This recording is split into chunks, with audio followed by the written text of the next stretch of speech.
po, traffic pala dito. May sunog po ata rito. Ayan o.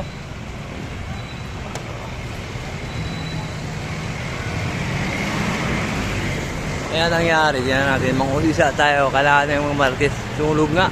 Dami mga ano. Ayan o. Kakadaan kaya tayo. Pasok sa trabaho. May sunog nga.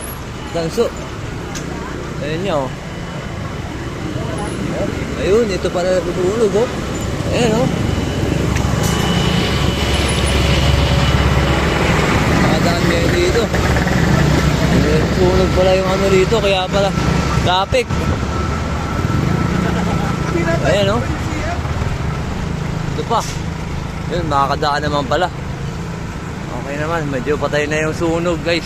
Nakaharang na sa dalawang bumira. Kailangan nilang patayin yung sunog eh. Baka lumaki. Sige, hanggang dito lang muna ang aking for today video. Thank you.